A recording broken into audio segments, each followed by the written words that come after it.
प्राचीन भारत की खोज। भारत की प्राचीन सभ्यता मिस्र, मेसोपोटामिया तथा यूनान की सभ्यता से इस दृष्टि में भिन्न है कि उसकी परंपराएं आज तक अविच्छिन्न रूप से सुरक्षित बनी हुई है। इसका कारण ये है कि यहाँ की संस्कृति में रची बसी जो गुणता है वो पूरे विश्व के अन्य संस्कृतियों में जो पाया जाता है, मिस्र में या मेसोपोटामिया में या यूनान की सभ्यताओं में, वो अलग है। यह अनवरत सुधार की प्रक्रिया से गुजरते हुए आज भी क्रमबद्ध जारी है। पुरातत्ववेत्ताओं की खोज से पूर्व मिस्र अथवा इराक के किसान को अपने पूर्वजों की संस्कृति का कोई ज्ञान नहीं था। यह भी संदिग्ध है कि उनके प्रतिरूप यूनानियों को पेरिक्लिन एथेंस के वैभव का धूमिल मात्र भी ज्ञान था। इन सब देशों में ही अतीत से पूर्ण विच्छेद रहा था। दूसरी ओर भारत में सर्वप्रथम आने वाले यूरोपीय यात्रियों ने यहाँ तक कि ऐसी संस्कृति पाई जिसे अपनी प्राचीनता का पूर्ण ज्ञान था।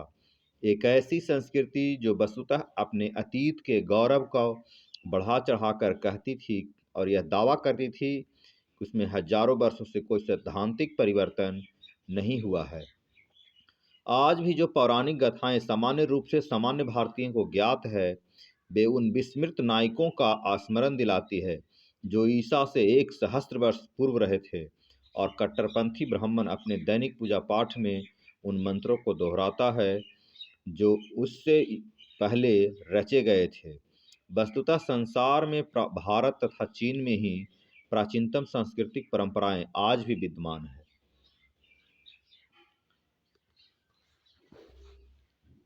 18वीं शताब्दी के उत्तरार्ध एक यूरोपीय निवासियों ने भारत के अध्ययन का कोई वास्तविक प्रयत्न नहीं किया था, और उसका प्रारंभिक इतिहास यूनानी एवं लैटिन लेखकों की रचनाओं के संक्षिप्त अंशों में ही विदित हुआ था।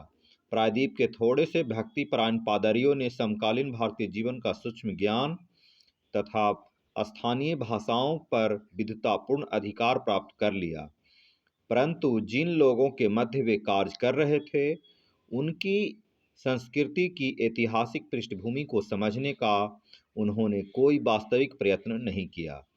उन्होंने इस संस्कृति के प्रत्यक्ष रूप को ही अति प्राचीन एवं अपरिवर्तनशील रूप में स्वीकार किया तथा उनका भारत के एकमात्र अध्ययन उस कल्पना के रूप में था जिसके आधार पर वे भारतीयों को नूह के उत्तराधिकारी तथा बाइबल में उल्लिखित लुप्त साम्राज्यों से संबंधित समझते थे।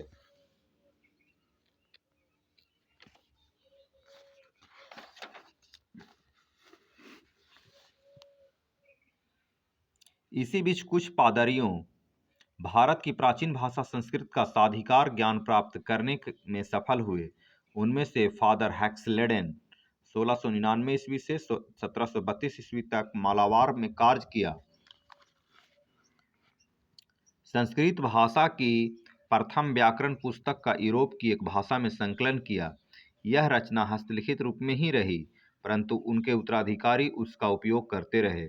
दूसरे महानुभाव फादर कैरेडो संभवतः प्रथम विद्वान थे जिन्होंने 1767 ईस्वी में संस्कृत तथा यूरोपीय भाषाओं के पारिवारिक संबंध को पहचाना। उनका विचार था कि भारतीय ब्राह्मण जैफेट के एक पुत्र की संतान थे जिनके भाइयों ने पश्चिम की ओर देशांतर गमन किया। अद्यपि वे पादरी भारत के अतीत का वास्तविक ज्ञान अपने पूर्ण अध्ययन के पश्चात भी नहीं प्राप्त कर पाए। भारतीय ज्ञान शास्त्र की आधारशिला स्वतंत्र रूप से भारत के अन्य क्षेत्रों में अन्य व्यक्तियों द्वारा रखी गई।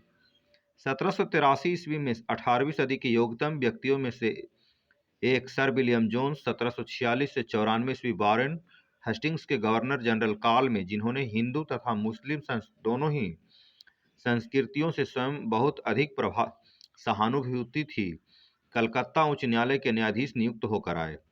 जोन्स भाषाओं के अप्रतिम विद्वान थे जिन्होंने मुख्यतः यूरोपीय भाषाओं के साथ साथ हिब्रू, अरबी, फारसी तथा तुर्की का पर्याप्त ज्ञान प्राप्त कर लिया था। इतना ही नहीं, उन्होंने उस समय यूरोप में उपलब्ध अपर्याप्त साधनों की सहायता से चीनी भाषा का भी अल्प ज्ञान प्राप्त कर लिया था।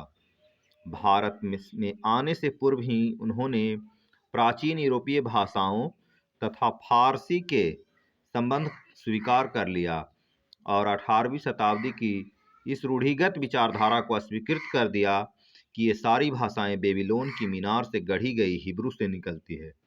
इस मत के स्थान पर जोन्स ने यह कहा कि फारसी तथा यूरोपीय भाषाएं एक समान उद्गम से उत्पन्न हुई है जो हिब्रू नहीं है।